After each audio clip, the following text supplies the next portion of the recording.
ter por inteiro. Pensa bem, prometo todo o meu calor. Ai, pensa bem, pensa bem, pensa bem. Não vamos deixar na lembrança, pensa bem. Ainda tenho esperança, pensa bem. Te dou um banho de amor, ai, pensa bem, pensa bem. Saiu o seu amor e os seus carinhos, perdi o meu espaço no seu ninho. Agora só me resta a saudade do viver, meu viver. Eu tive atitude de criança, eu sei, vou ter que aguentar. Com a dor de ver em outros braços, faz doer, faz doer. Quebrei o nosso elo, nosso trato e confiança. Carícias e desculpas já não adiantam mais. Que droga logo agora você me deixar. Amor, eu descobri que sem você não dá. Pensa bem, o meu amor é verdadeiro. Pensa bem, você vai me ter por inteiro. Pensa bem, prometo todo o meu calor. Ai, pensa bem, pensa bem, pensa bem. Não vamos deixar na lembrança, pensa bem. Ainda tenho esperança, pensa bem. Te dou um banho de amor, ai, pensa bem. Pensa bem, pensa bem, pensa bem. O meu amor é verdadeiro, pensa bem.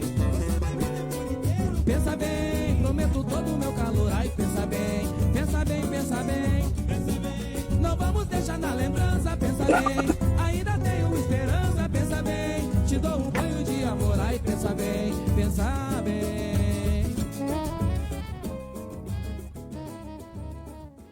Bom dia, bom dia, bom dia. Começa mais um programa Conversas e Estilos com a nossa gatíssima locutora Fernanda de Paula. Tudo bem com você, Fernanda?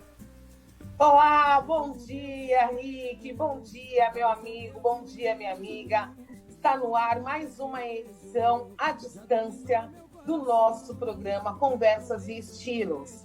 Eu gostaria de agradecer a todos vocês que nos acompanham, a todos vocês ouvintes, por estar mais um sábado aqui conosco. E hoje, nosso programa é um programa para lá de especial. É muito especial porque o nosso convidado, ele é tão especial quanto. O nosso convidado é a pessoa que iniciou, que deu o start para que toda essa nossa trajetória chegasse onde está nesse momento.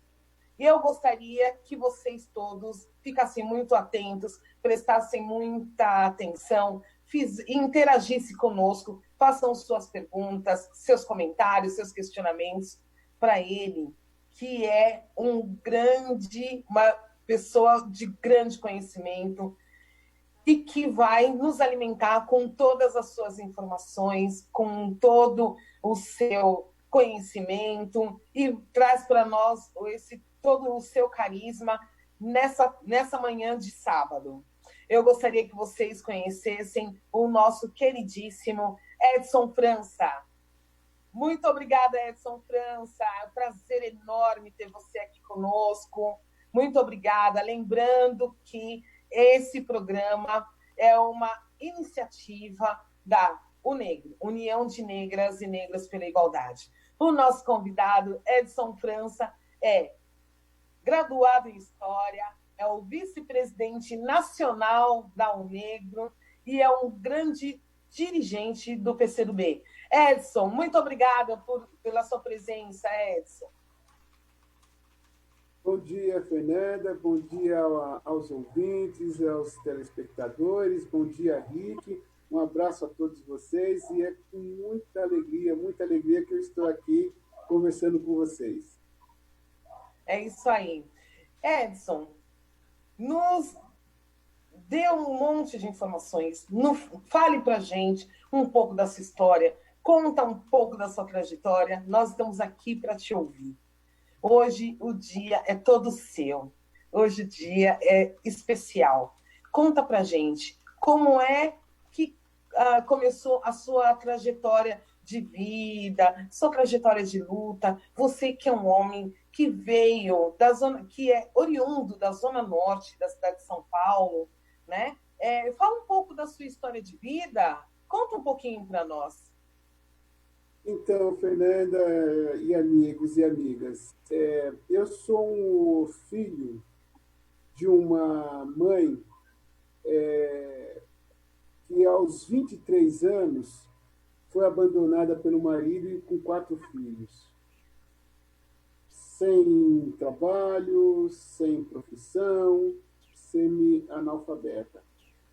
Sou filho dessa mulher que foi para a rua, né? Que foi enfrentar a vida, que não teve suporte, né? E que não estava preparada para aquele tamanho desafio que é cuidar sozinha de 4 filhos. Morei uma época em colégio, sempre me vi como negro. Para mim, a negritude, eu sou um homem de movimento negro, sou um homem de partido, mas essa coisa da negritude sempre esteve na minha alma, no meu coração, no meu cérebro, né? Não houve um momento que eu me despertei por racismo, que eu me tenha despertado pela negritude. Sempre vivi isso.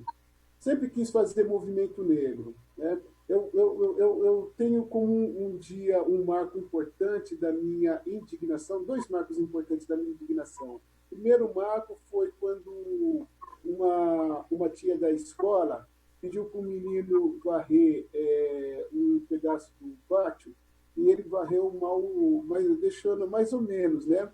Aí a tia, eu não vou falar o nome dela, mas eu lembro o nome dela até hoje, ela falou o seguinte para ele: esse trabalho de preto, vê se isso é coisa que você faz, trabalho de preto. E eu ouvi aquilo lá, fui até ela, falei: que trabalho de preto? Branco também faz serviço errado, né? Não, é preto, é preto, é preto. Aí eu comecei a chorar. Então, esse foi um marco muito interessante, né, de confronto ao racismo. Outro marco que foi extremamente importante na minha vida foi também, né, mas um pouco depois dessa fase, foi assistir e depois ler 5 vezes, ininterruptamente, o livro Raízes, né? A história de vida, captura e a saga, né, da família do Kunta Kinte. Cara, aquilo para mim foi...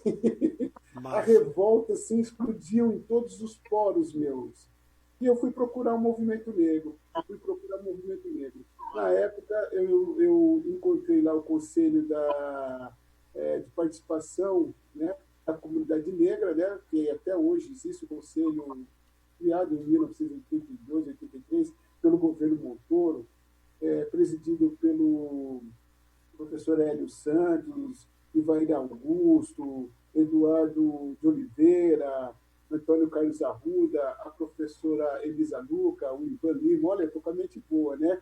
Pelo Zito também, Marco Antônio Zito, um conselho assim, super tradicional aqui em São Paulo. Então eu ia lá e passava o dia inteiro lá, conversando com quem subia, com quem descia, sem fazer nada, parado, conversando, fazendo um favor para um, fazendo um favor para outro, e aprendendo um pouco, ouvindo um pouco e achando que aquilo era movimento negro, aquilo era fazer movimento negro. Ali eu conheci o Dr. Lucrécio, né, que foi um integrante da Frente Negra. Eu conheci o Candinho também, que foi integrante da Frente Negra, e conversaram muito comigo, que me ajudavam, inclusive, a fazer trabalhos escolares, né? Foi muito importante aquele período, apesar de ali ser um lugar que eu ficava muito ocioso e fazendo bastante serviço. Era buscar cafezinho para um, era levar terno de outro para a lavanderia. Eu achava que aquilo era movimento negro. Após aquilo, eu saí procurando uma organização, participei um momento do MNU, nas reuniões que eles faziam lá em São Bernardo. Eu não me identifiquei muito lá, não sei porque, não tenho assim, um motivo específico. Depois eu conheci ao Negro, né, em 91. Conheci ao Negro numa sexta-feira à noite, e no sábado, na quarta-feira, eu fui na primeira reunião da Unegro. Todas as quartas-feiras a gente fazia reunião. Daquela quarta-feira que eu fui na Unegro, até hoje, eu nunca mais deixei de participar e atuar na Unegro. Fiquei mais ou menos uns 15 anos sem faltar nem atrasar de nenhuma reunião. Era muito caxias. E assim foi a trajetória de movimento negro. Aprendi com pessoas muito importantes, com mestres, com pessoas que ainda estão na atividade. Conheci o Brasil todo, acompanhei todo o processo de construção da igualdade racial do governo Lula e Dilma. Ajudei na construção de várias candidaturas negras, e não só candidaturas negras, mas candidaturas majoritárias. Ajudei na construção de planos de governo. conheci militantes, ajudei na formação de algumas lideranças no Brasil todo, e tenho contribuído construindo a UNEGRO. Estive na UNEGRO como presidente de 2003 a 2016, foram 13 anos dirigindo a UNEGRO, mantenho agora como vice-presidente.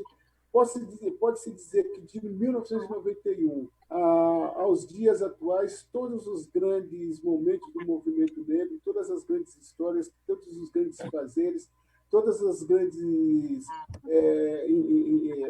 articulações, encontros, todos os grandes momentos eu estive participando, contribuindo, no primeiro momento na base do movimento negro, depois como direção. Essa é um pouco da minha trajetória no movimento negro. Em meio a isso surgiu o partido, né? E estudo e participação fez com que eu também ascendesse dentro do partido, levasse o debate junto com Olívia Santana, Angélica Guimarães e várias outras pessoas dentro do partido, um assunto que iniciou com Denis de Oliveira, com Léo Ornelas, da Bahia, com Juarez Tadeu, esse pessoal todo, Vital Nolasco, Benedito Sintra, um grande mestre, e eu dei continuidade a essa construção e fui ascendendo também no partido. Então, essa é a minha trajetória política. Que lindo, hein? Sensacional. Edson, por favor, me diga, me fala um pouco mais a respeito da questão do movimento negro. Como que surgiu o movimento negro no Brasil? Especialmente na cidade de São Paulo. O movimento negro foi uma necessidade que se impôs para a população negra. Eu tenho um olhar sobre o processo da abolição sem assim... É um olhar um pouco mais complexo, porque os processos políticos no Brasil geralmente são um pouco mais complexos, né? A abolição, ela foi, sim, a primeira experiência de luta organizada do povo brasileiro por direitos humanos, defendendo um direito específico. Não foi uma luta de apenas uma parcela da população, no caso, os negros e as negras. Tem que entender que o abolicionismo ele foi crescendo, ele inicia na Inglaterra, ele ocupa os Estados Unidos, mas ele vai crescendo no mundo todo, e as ideias abolicionistas chegam aqui ao Brasil também. E elas atingem um setor importante da classe média, uma juventude, o capitalismo chega. Já havia um processo de tensão contínua, sistemática, de contradição insuperável no regime escravocrata. A população negra já lutava em quilombos e já tinha diversas e variadas formas de luta.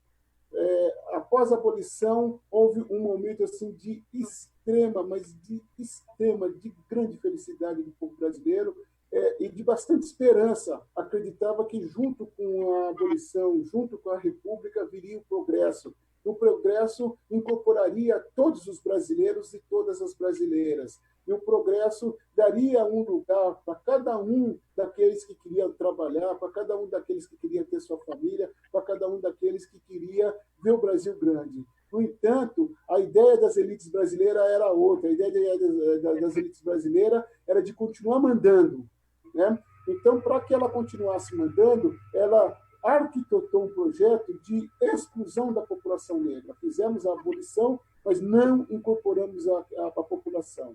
Então, toda a população negra, então, todo aquele sonho que havia, toda aquela esperança, todo aquele credo do progresso, especialmente nosso, foi por água abaixo. Nós recebemos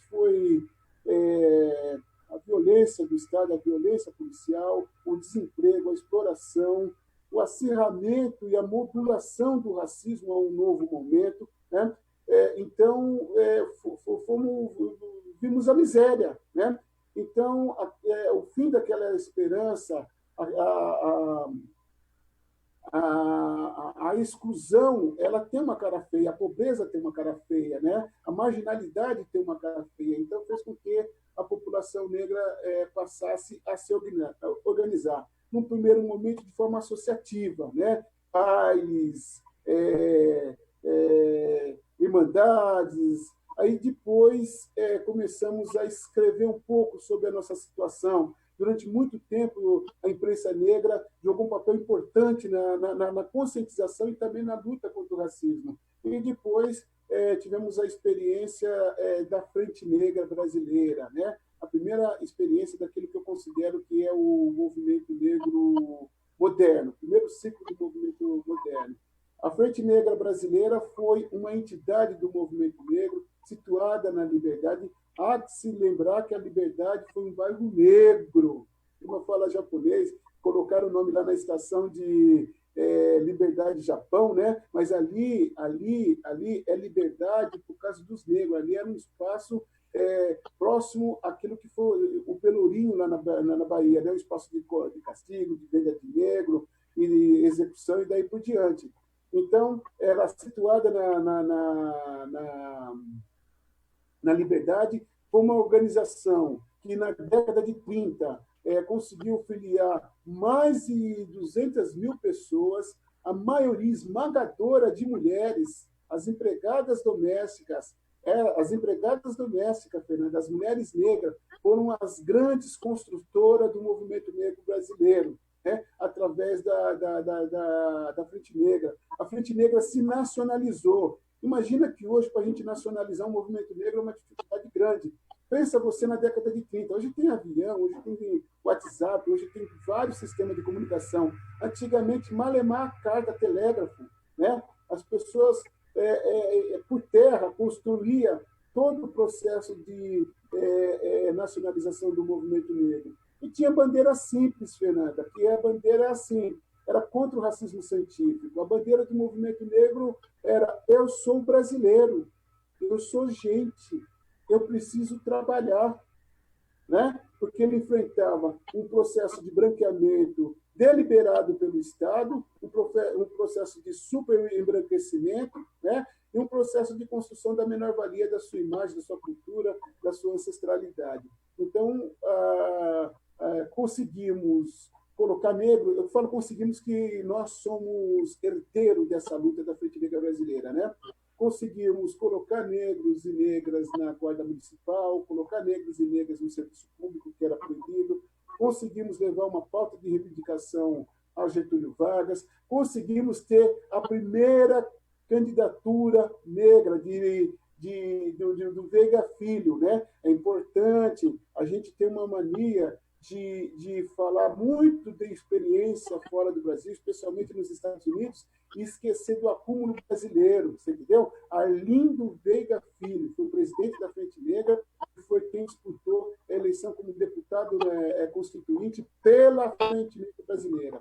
E a Frente Negra Brasileira ela foi extinta durante o Estado Novo, na ditadura de Getúlio Vargas. Esse foi o nascimento do movimento negro brasileiro, e de lá para cá nós não paramos mais.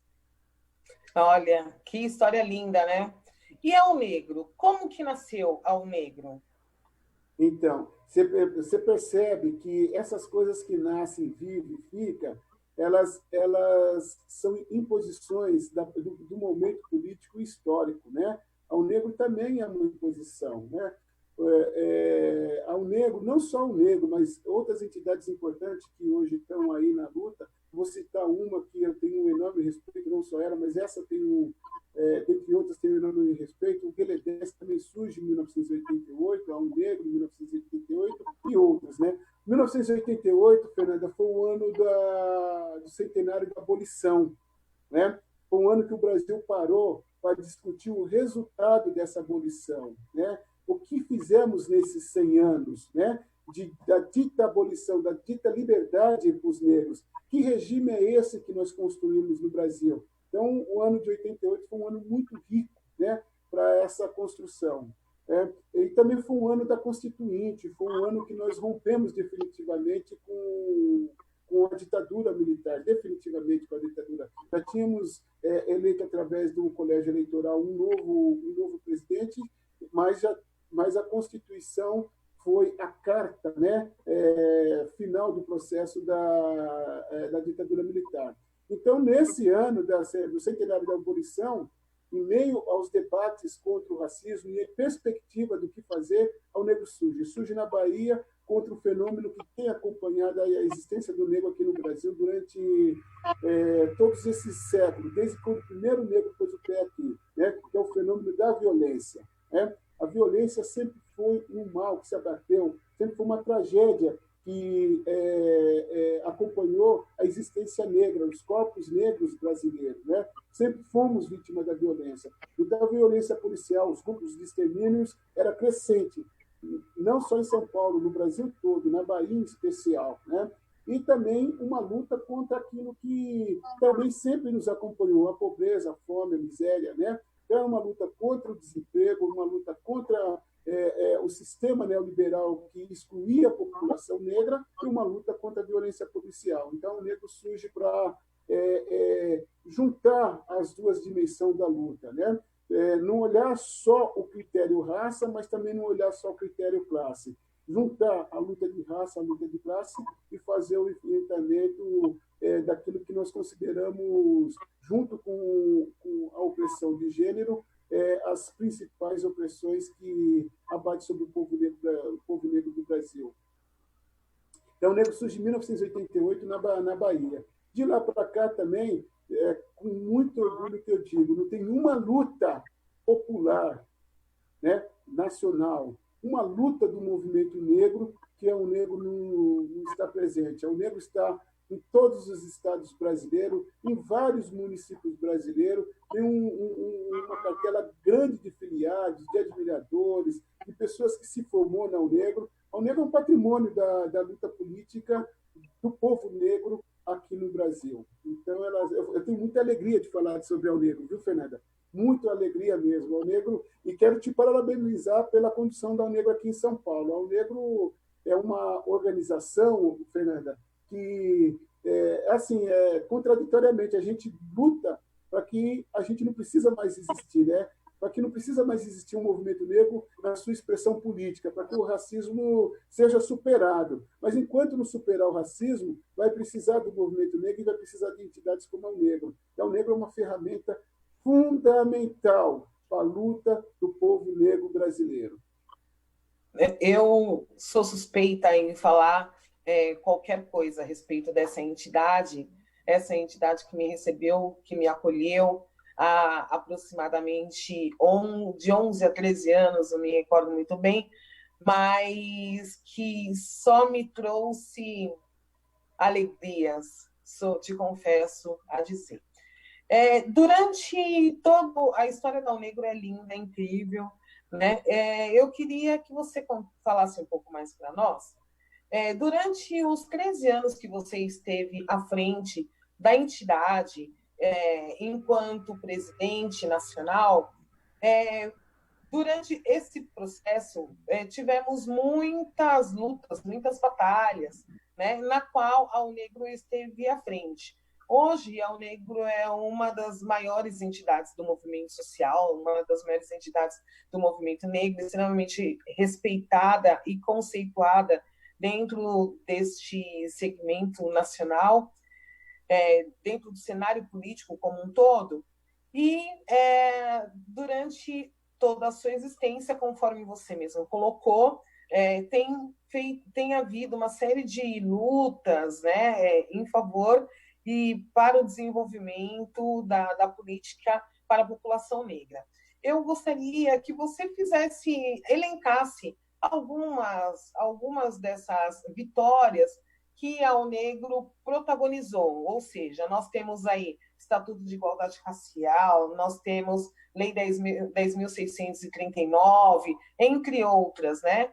Sem contar que a Negro ela faz desde a existência da CEPIR nacional, a Negro sempre esteve presente, né, dentro do conselho da CEPIR, e sempre esteve ali com uma cadeira, uma representação, lutando em favor da política racial, né? Fala um pouco dessas vitórias, dessas conquistas na qual o Negro protagonizou. Fernanda, antes de iniciar falar sobre esse momento que eu considero importante, eu quero só abrir um parênteses para fazer uma homenagem à minha mãezinha, você entendeu? dizer a ela que a saudade é eterna, dizer a ela que meu coração ele é todo gratidão por ela, entendeu? Tem 1 mês e 5 dias que ela partiu e o amor é imenso. Mas então, cara, o grande desafio nosso, Fernanda, o grande desafio nosso de 2003 a 2016, que foi o tempo que eu presidi ao Negro, que aí não é um desafio colocado para o negro, é um desafio colocado para o Brasil, né? Especialmente para o povo negro, mais especial ainda para o movimento negro, que é a vanguarda desse povo negro, né? Dessa população negra, né? O principal desafio nosso foi da implantação do que hoje a gente chama de política de desigualdade racial, né? Então, na verdade, nós não tínhamos um modelo a seguir.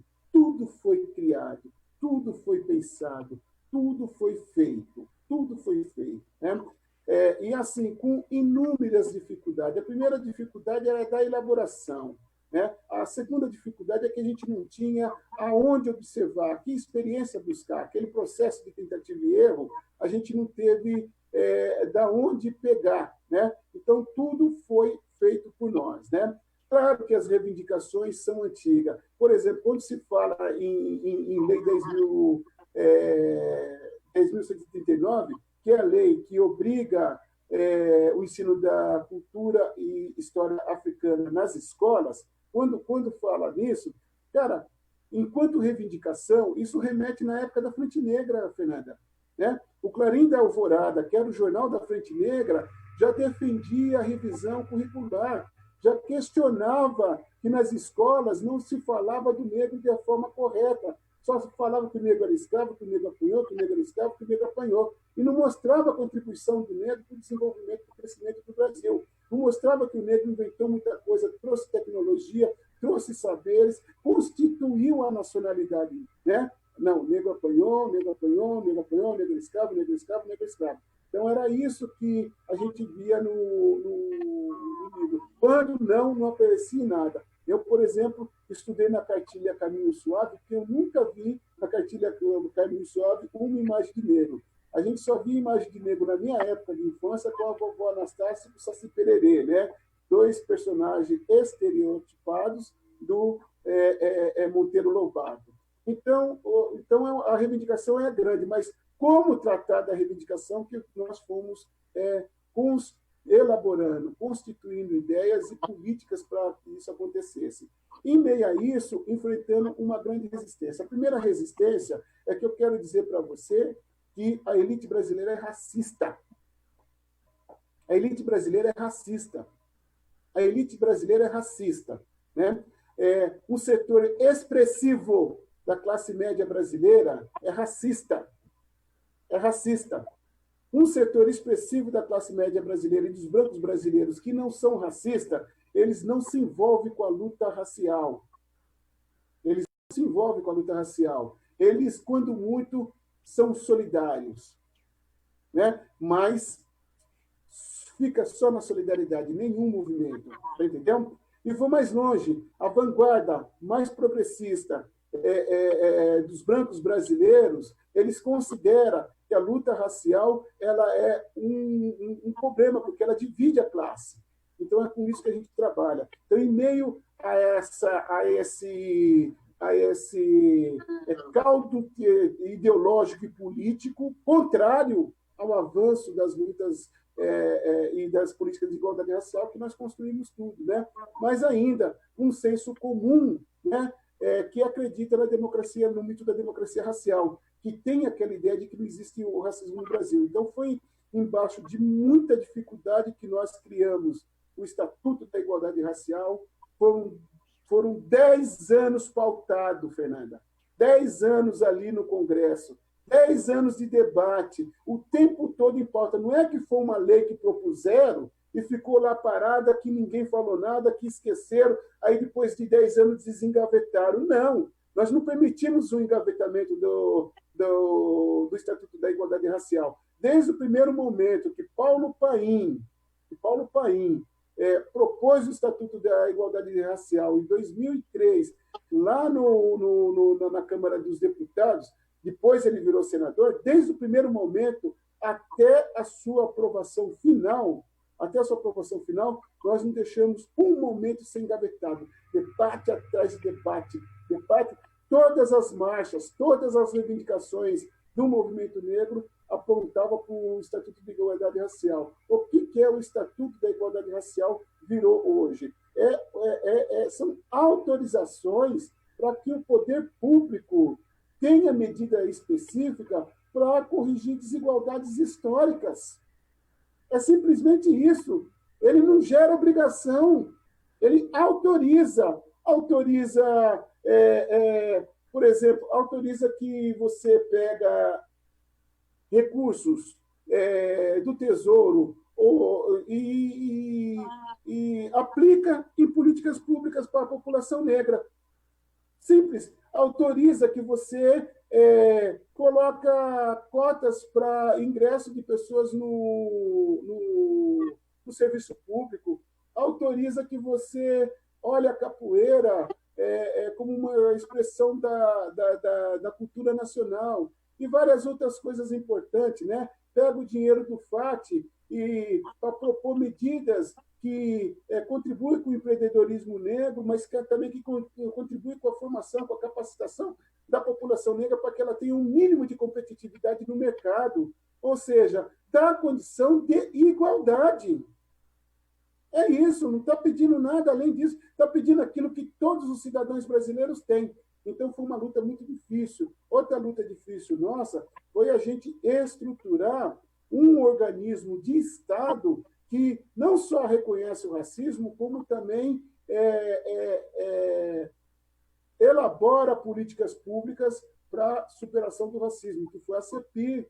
Foi difícil. E construir também nos estados, porque não adianta você ter uma CEPI em Brasília e os estados e os municípios não ter nada. É como você ter um Ministério de Saúde e não ter Secretaria de Saúde aqui. Ter o MEC, Ministério da Educação, e não ter Secretaria de Educação nos estados e municípios. Para construir essa estrutura, construir a capilaridade, foi algo muito difícil e até hoje a gente ainda está em curso com essa luta. Mas nós fomos muito vitoriosos. Conseguimos primeiro desvendar o racismo, depois mostrar que muitos brancos, Fernanda, que estão nas universidades estudando sobre a situação racial no Brasil, no fundo querem privilégio, no fundo querem manter seus privilégios. Eles não estudam em busca de mecanismo de construir igualdade, de superar problema. Estuda para ter lá seu canudinho, para ter sua vaga na universidade, para ganhar dinheiro do CAPES, para ganhar dinheiro daqui e dali, você entendeu? Para manter seus privilégios, para manter o seu status quo, né? Tanto que muitos deles se posicionaram, Dona Ivone Magui, Demétrio Magnólio e vários outros se posicionaram contra todas as políticas de igualdade racial que nós trabalhamos. Então, para nós foi um momento muito difícil. Enfrentamos o latifúndio, que atacaram as comunidades quilombolas, não reconhecem. Enfrentamos o fundamentalismo religioso, que considera que tudo que vem de negro é macumba. Enfrentamos o poder econômico que tem consciência que o fim do privilégio é a única forma de superação do racismo aqui. Então, eles querem manter os seus privilégios. Enfrentamos essa classe média que está encastelada, comandando as universidades públicas no Brasil, né? Porque não queria acesso de negros lá. Reconhecia o problema, mas não apresentava nenhum mecanismo de superação. Quando nós iniciamos o processo de luta com a ascensão de Lula à presidência da República, 2% da comunidade discente dos alunos era negro, 98% de não negros. E nós conseguimos mudar a cara da universidade brasileira, né? Estamos tendo doutores, estamos tendo doutoras, mestres negros, entendeu? Jovens negros super capacitados, poliglotas, falando com canudo de doutor, viajando o mundo, entendeu? Buscando conhecimento. Há uma revolução silenciosa no Brasil, Fernanda. né? Nós temos que disputar a mente dessa molecada. Eu considero que todos os jovens que estão nas universidades hoje, por cotas, inclusive sem cotas hoje, têm que agradecer o movimento negro e têm que dar contrapartida contra o racismo no Brasil. Muitos estão dando, mas eu acho que muitos acham que o indivíduo, você entendeu? A sua própria capacidade, a sua própria meritocracia, seus próprios méritos, é que deu a ele condições de ascender, né? No mundo acadêmico, no mundo intelectual. É mera retórica, é mera mentira. Houve uma luta política do movimento negro que vem da Frente Negra até aqui. Houve uma vitória nossa, tiramos a fósforo. A USP, Fernanda, ela não foi feita para agregar pobres e pretos, não. A USP foi feita, sabe para quê? Como vingança, né? A derrota que São Paulo teve em 1930, que São Paulo sempre dominou o Brasil. Quando perdeu com a cessão de Getúlio Vargas, aí falaram, já que a gente não tem poder político e não tivemos poder bélico para colocar o Brasil prostrado, vamos disputar no mundo, na inteligência, vamos criar uma elite que vai dominar intelectualmente o Brasil. E foi o que eles fizeram economicamente o Brasil. Então, a USP não nasceu para pobre. Nós obrigamos a USP a abrir a porta para alunos vindos de escolas públicas e para alunos negros. Então, nós mudamos a cara das universidades brasileiras. Então, isso é um ganho muito grande. Acho que o que tem de mais concreto, né? E nós vamos ter, na medida em que esses negros e negras se engajam, reconheçam que não tem saídas individual, reconheça que a luta da população negra brasileira ela precisa ser unida, nós precisamos avançar para que nossos filhos, netos e bisnetos tenham também, para que nunca volte atrás, porque sempre é possível voltar atrás. Então, nós vamos conseguir, Fernanda, melhorar o patamar de vida da população negra e do Brasil, porque quando nós iniciamos a luta por acesso nas universidades, nós fizemos com que todas as universidades federais do Brasil abrissem a porta para alunos vindos de escola pública e para alunos negros. Obrigamos que todas as escolas públicas pegassem, aliás, privada, pegassem aquele recurso que sonegava de imposto, que invadia, né, recurso de elisão fiscal e abrisse bolsa para aluno. Está aí o ProUni, né, que tem recebido vários alunos negros e negras e pobres. São muitas lutas, né? Houveram muitos avanços. Mas você acredita que ainda, na atualidade, nós ainda vivemos alguns resquícios do 14 de maio, pós-abolição? Fernanda, nós vivemos, eu não vou dizer tal qual estávamos em 14 de maio, porque aí seria jogar por água fora, por água abaixo, jogar ladeira abaixo, toda a nossa luta, né? A luta de Teodosina Ribeiro, que faleceu essa semana, entendeu? A professora Teodosina Ribeiro, de Teresa Santos, né? A luta de Beatriz Nascimento, a luta de Lélia Gonzalez e a luta de tantos homens e mulheres negras, a luta de Zumbi, vamos ser sinceros, né? Então, nós não temos tal qual 14 de maio, mas a gente ainda tem um longo caminho a percorrer. Ainda matam muito no Brasil. A violência que eu falei para você, que marca a relação do homem branco com o negro, não digo homem, mulher também, eu falo homem aqui erroneamente, da população europeia com a população africana, a violência que marca esse encontro, a violência que marca o sequestro da população negra nas Américas, a violência que marca a escravização dessa população no Brasil durante 388 anos, né? A violência que marca o tráfico transatlântico, né? Segundo registros que tem se divulgado, que está encontrando maior consenso aí, mais de 10 milhões de negros e negras foram embarcados para essa grande travessia, né? Faço um parênteses para indicar um livro de poema de Paulina Chiziane, né? O Canto dos Escravizados, né?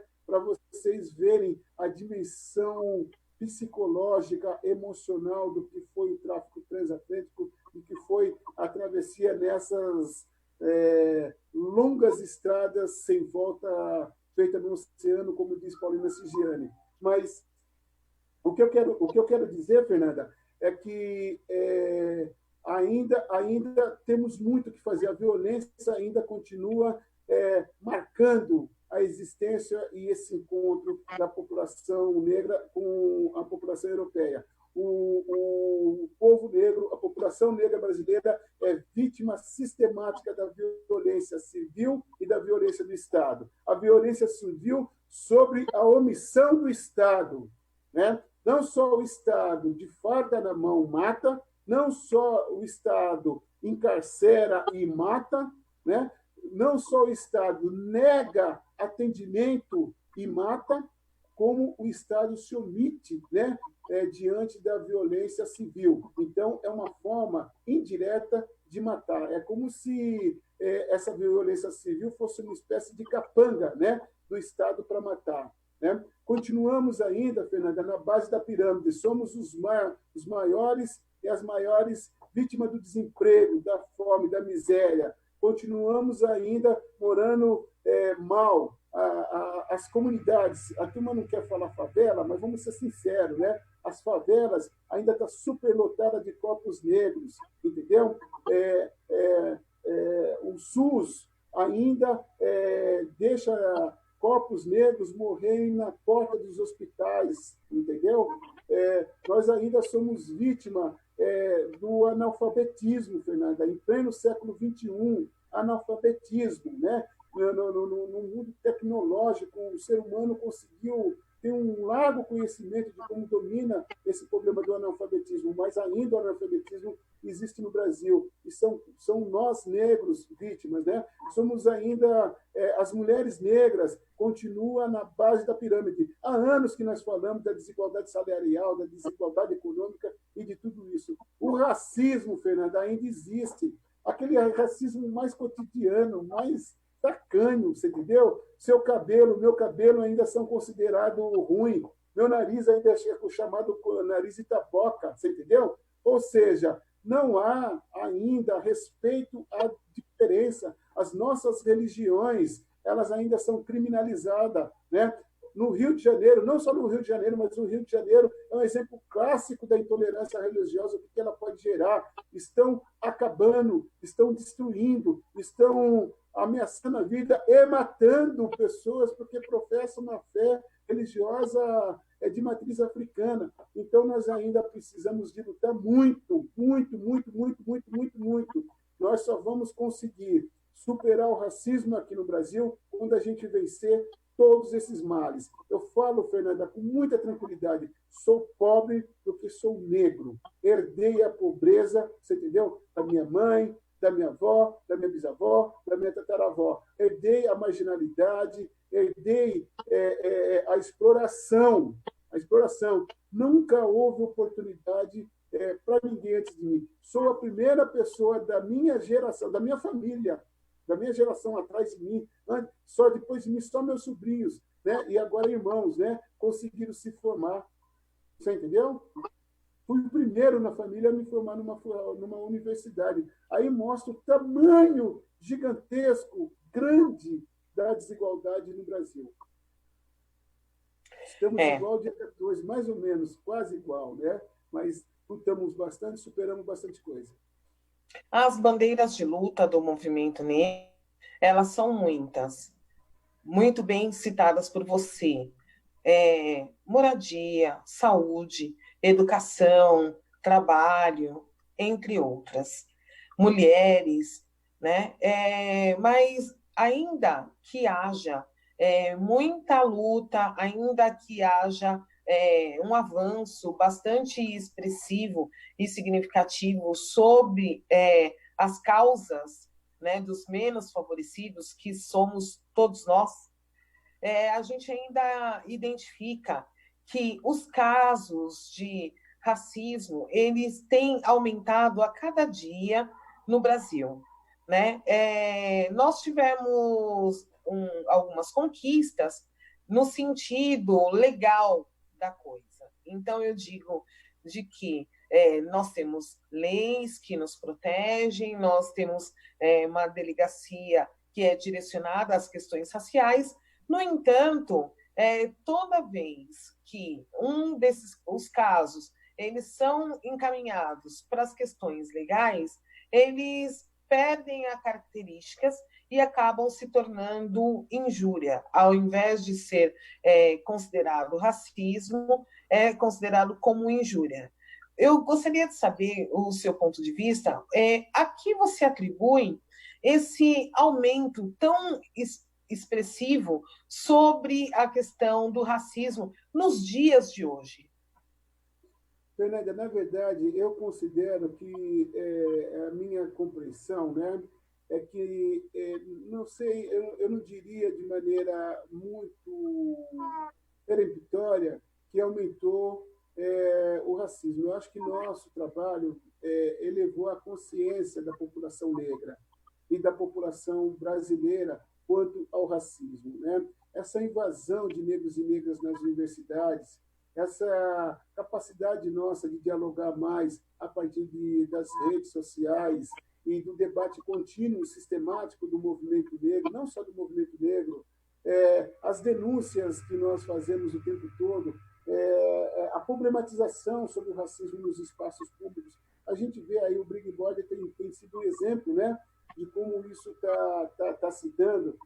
Então, isso tudo são fenômenos positivos que fez com que a população negra tivesse mais consciência do racismo. E muitos brancos também. Eu não posso dizer para você que não tenha branco não racista. Tem muitos brancos não racistas e que se engajam na luta. Assim como tem muitos negros que colaboram com o racismo, você entendeu? Não vou falar que é racista porque não tem poder, mas colabora, mas de maneira efetiva, né? Aquilo que a gente chamava na época da escravidão de capitão do mato, ainda existe os capitães do mato, eles têm seus herdeiros, né? Os capitães do mato, eles também reproduzem. Então, nós temos ainda hoje, né? Mas, ainda assim, para você ter um dado da elevação da consciência, nesses últimos 10 anos, nós aumentamos de maneira significativa o índice de autodeclaração negra e parda, né? Então, cresceu o número de negros, né? Hoje a gente fala que nós estamos em torno de 53% a 54% de pessoas que se autodeclaram negros. Mas eu imagino que somos mais de 60% da população não branca, né? Clóvis Moura tem um livro, Dialética Radical do Negro no Brasil, que ele fala exatamente sobre isso, da quantidade de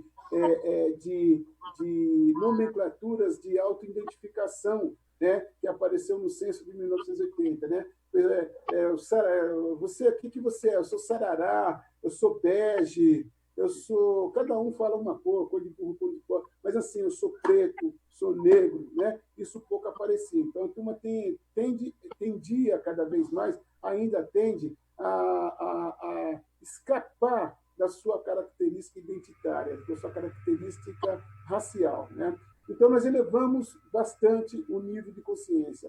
E a elevação desse nível de consciência, ela aumentou também a intolerância ao racismo, né? Cada vez mais, né, toleramos menos o racismo. Então, isso fez com que aumentasse o índice e muito de denúncias, né? Isso fez com que as pessoas tivessem mais acesso, né, como o racismo está no nosso cotidiano, como ele está no nosso dia a dia, como ele é hipócrita, como ele entranha na vida das pessoas, como que as pessoas transpiram o racismo inconscientemente. Até porque o racismo, como diz o professor Silvio Almeida, como disse lá atrás, Denis de Oliveira, ele no Brasil ele é estrutural. Quando eu falo racismo estrutural, ele independe do sujeito, né? Ele independe do sujeito. Ele entra na cultura, ele entra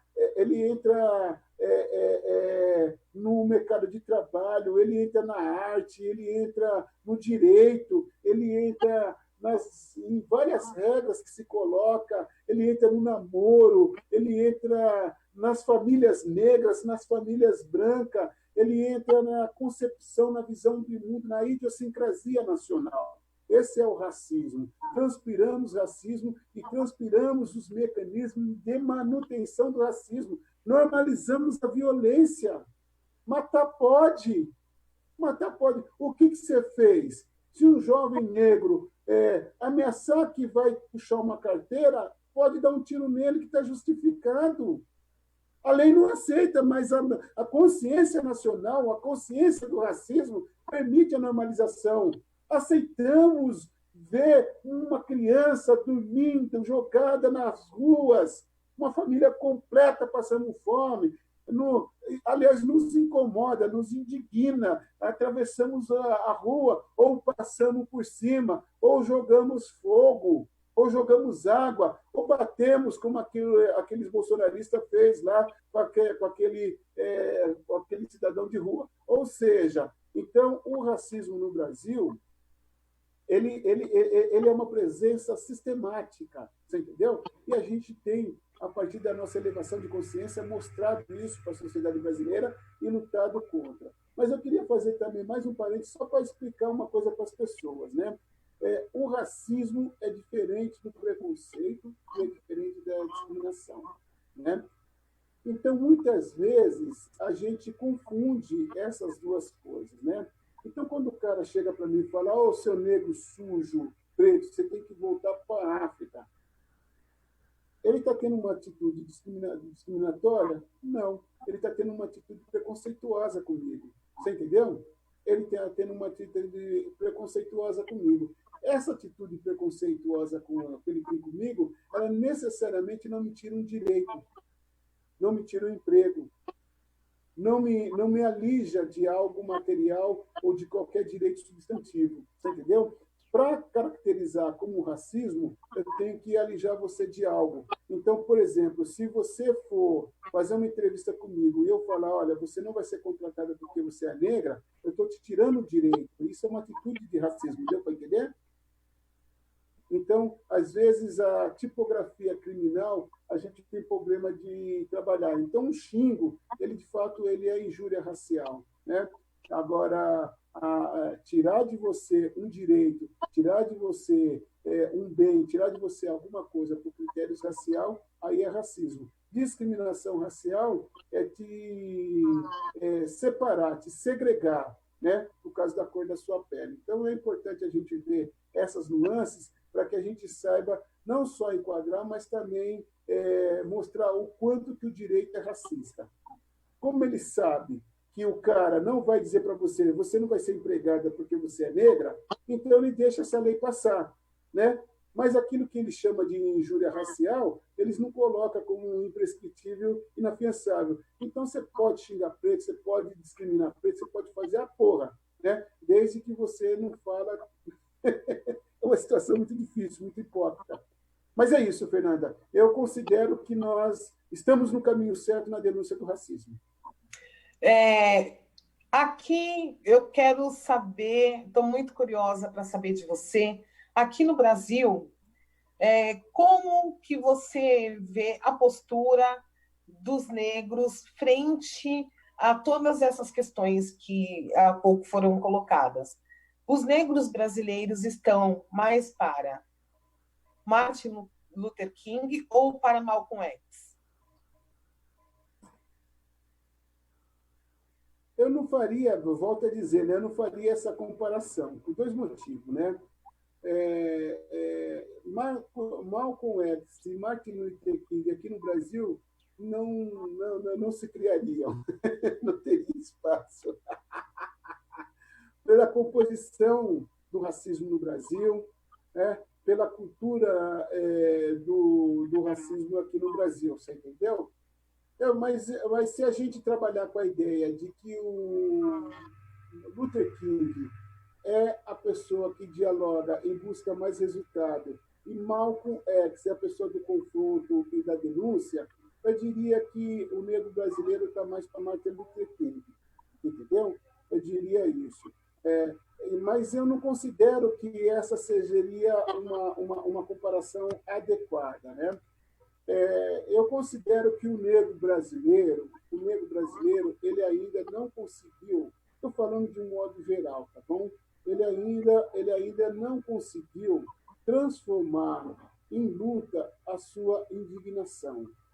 Eu não conheço, ou melhor dizendo, conheço cada vez menos o número de negros que fala que não existe racismo.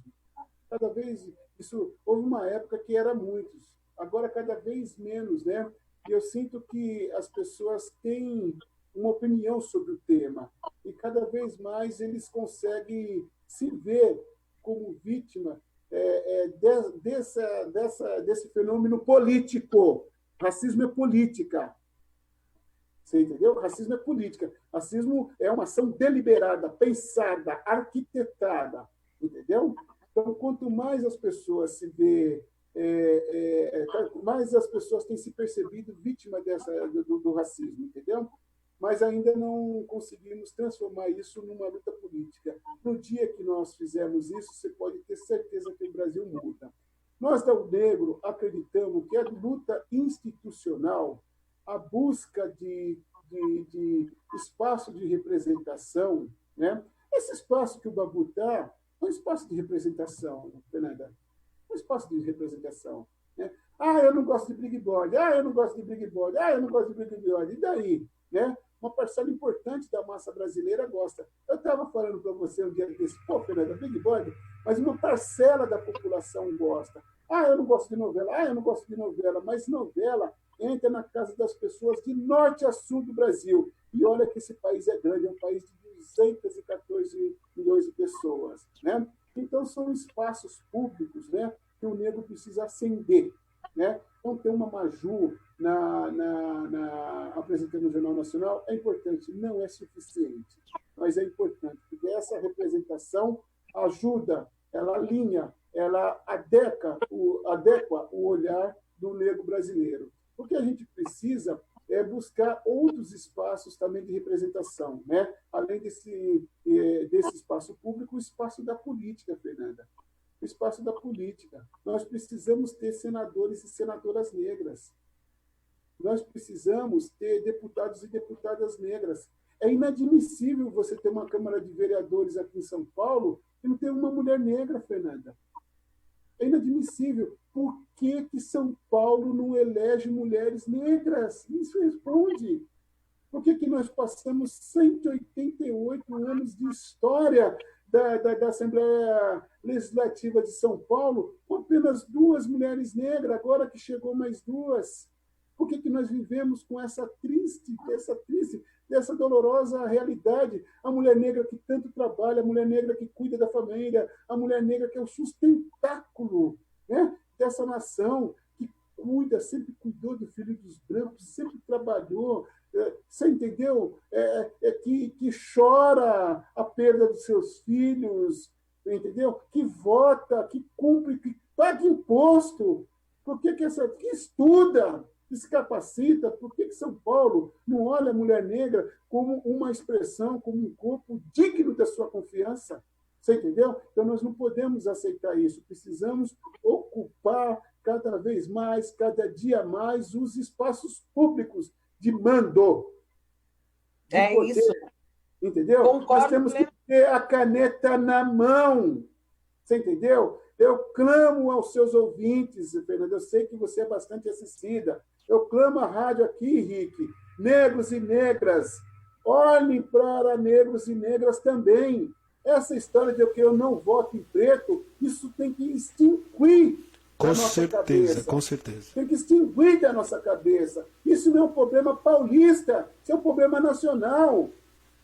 A eleição passada, Fernanda, foi a primeira eleição que votaram numa mulher negra para ser deputada estadual na Bahia, que é o estado de maioria negra. Muito maioria. Olívia Santana é a primeira mulher a ser deputada estadual na Bahia. Isso, Fernanda, isso é cruel. É uma crueldade que as mulheres negras, os homens negros, os homens e as mulheres brancas fazem com o eleitor brasileiro, que a cidadania brasileira faz com a mulher negra. Então, nós não podemos admitir esse crime calados. Então, nós precisamos olhar a política como um espaço de representação. importante ascender e apresentar uma pauta diferente para essa nação. Toda vez que um pobre, uma mulher negra que se acende, um homem negro se acende e mantém seu olhar sobre o lugar que veio, ele ajuda a mudar o Brasil. Quando ele olha para aqueles que ficaram, ele ajuda a mudar o Brasil, porque ele sabe quão indigna é a pobreza, quão indigna é a desigualdade, quão injusto é acordar todos os dias da sua vida, trabalhar e ver seu filho legado à marginalidade, à drogadição, à prostituição e à falta de oportunidade. Não vem falar que quem trabalha... Não. Negros e negras sempre trabalhou. Se os cárceres estão cheios de negras e negras, né? Não é por falta de trabalho dos seus pais, das suas mães, das suas famílias. Não vem com essa história. É falta de oportunidade, é racismo que existe nesse país. Desculpa o tom. É isso mesmo. Não, você está corretíssimo. Você acha que os partidos políticos, eles estão preparados, eles estão com uma consciência mais atual para que os negros estejam numa situação de protagonismo, isso de fato, ou eles ainda veem o negro como uma cota? Eu acho que os partidos são instituições extremamente importantes da democracia brasileira. Não só brasileira, do mundo. É a forma institucional, a forma política que nós encontramos para conviver em sociedade com o máximo de harmonia possível. Então, eu tenho uma enorme reverência e respeito pelo tipo partido, pela forma partido. Eu não estou entre aqueles que acham que os partidos são prescindíveis, ao contrário. Eu acho que eles são fundamentais, importantes e um instrumento pelo qual nós construímos os nossos projetos. Eu acho, Fernanda, que tem bons partidos e maus partidos, né? Tem partido que representa só a classe dominante, né? Mente para o povo, né? Deliberadamente mente para o povo, mente para os negros, mente para as negras, mente para os trabalhadores, mente para os pobres, mente para todo mundo, mente para as mulheres, mente para todo mundo, mente para todo mundo, mente para os brancos, mente para todo mundo, né? Só não mente para aqueles que eles estão representando, né? E tem partidos que têm um projeto um pouco mais generoso para o Brasil de um modo geral. Mas na questão racial, não só na questão racial, mas em várias outras questões de gênero, a questão da luta contra a LGBTfobia e várias outras lutas, a sensibilidade de muitos partidos ela tem entonações diferentes, né? Mas eu não considero que a crítica, a intensidade dessa entonação seja suficiente para mudar essa realidade. Eu acho que a gente precisa entrar nos partidos, né? Negros e negras têm que se filiar aos partidos e apresentar nos partidos os seus sentimentos, as suas propostas, as suas demandas, né? E trabalhar para conduzir os partidos à defesa dessas justas pautas, entendeu? De fora não dá. É a mesma coisa eu falo em relação ao Congresso Nacional. Não adianta xingar deputado, não adianta xingar vereador, se candidata, né? Assuma um compromisso com uma candidatura, seja um eleitor cidadão, não troque seu voto por cesta básica, não troque seu voto por favores, né? Exija, acompanhe aquilo que o seu candidato, a pessoa que você elegeu, está fazendo no cotidiano. Assim tem que ser feito aos partidos. Vá para dentro dos partidos, construir uma política que você considera justa. Eu acho que quando você eleva o nível de participação, você eleva a qualidade dos partidos. Então, eu sou crítico à ideia de que negros e negras têm que estar distantes desses espaços de construção de política de poder. O partido não é um lugar, como que eu posso falar, da contemplação, é o lugar da construção de projetos políticos para a sociedade. Qual o projeto político que você defende? nos partidos partidos é um espaço importante para essa construção. Você entendeu, Fernanda? Então, eu vejo insuficiência nossa. Entendeu? Você vai dizer para mim que não existem candidatos negros e negras? Você vai dizer para mim que não tem mulher negra honrada para votar? Por isso que nós não estamos lá? Você vai dizer isso para mim? Você vai dizer para mim que não existe mulher negra honrada, nunca existiu na Bahia? A primeira que apareceu foi Olívia Santana? Por isso que nós estamos nessa situação de subrepresentatividade? Por isso que a nossa pauta não avança? Então, eu acho que nós temos que dividir a responsabilidade da condução do nosso destino. Estamos nas nossas contas, pelas nossas próprias contas. Aí eu vou lembrar de Steve Biko, né? Temos que ter brancos e negros na luta contra o racismo, mas o protagonismo é negro. Temos que ter homens e mulheres na luta pelas mulheres, pela emancipação das mulheres, mas o protagonismo é das mulheres. É assim que eu vejo as coisas. Tá certo. Rick, você tem algo para falar para nós? Na verdade, nós estouramos o tempo, já vamos entrar com outra programação e daqui a pouco também tem um programa Fala Paixão. Quero agradecer você, Fernanda, por mais um programa top. Muito obrigado, Edson França, nosso convidado aí especial, que também representa ao negro. Muito obrigado. Cara, eu agradeço de coração. Fala, Fernanda, depois eu agradeço. Vai lá. Você é o tipo de convidado que a gente precisa de mais de um programa com você. Nós temos muitas coisas a serem ditas, né? As nossas pautas, elas são muitas, as nossas questões, elas são muito amplas e elas estão nas mais diversas instâncias, né? Houveram avanços, você muito bem nos colocou aqui, deu uma aula, né, do que é, o que somos, onde estamos, enfim. Mas a gente precisa de mais. Nós precisamos de mais momentos como este, nós precisamos de mais momentos com você e a gente precisa aproveitar esse canal de comunicação que nós temos, que é uma plataforma nossa, né?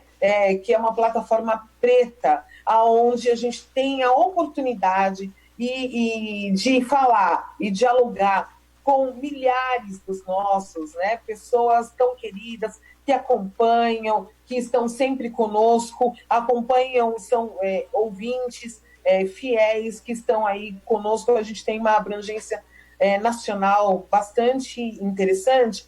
E aí eu gostaria, então, de aqui ao vivo já aproveitar e fazer um convite para que você volte, porque nós temos muito a conversar, nós temos muito ainda a aprender e temos muito a ouvir. A gente sabe que você tem uma agenda muito extensa, uma agenda muito complicada, que você é muito solicitado para palestras, para encontros, congressos, enfim, né? Tanto que estamos tentando trazê-lo há muito tempo.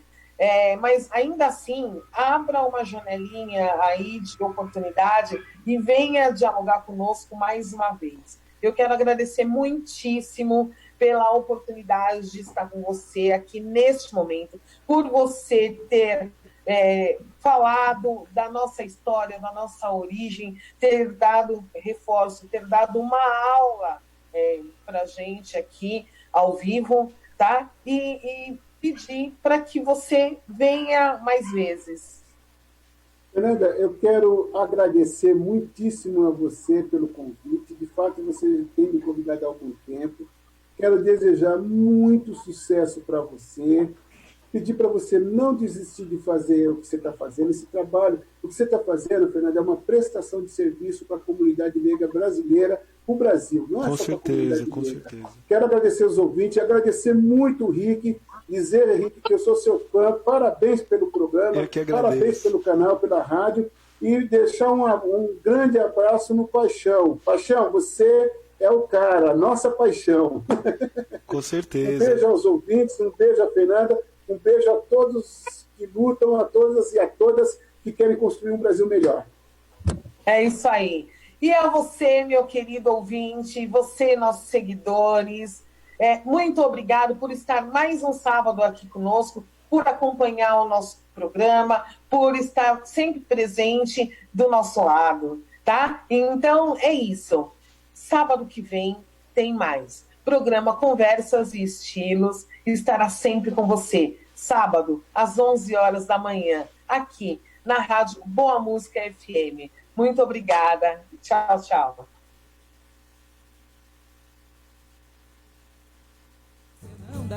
Pensa bem, o meu amor é verdadeiro. Pensa bem, você vai me ter por inteiro. Pensa bem, prometo todo o meu calor. Aí pensa bem, pensa bem, pensa bem, pensa bem.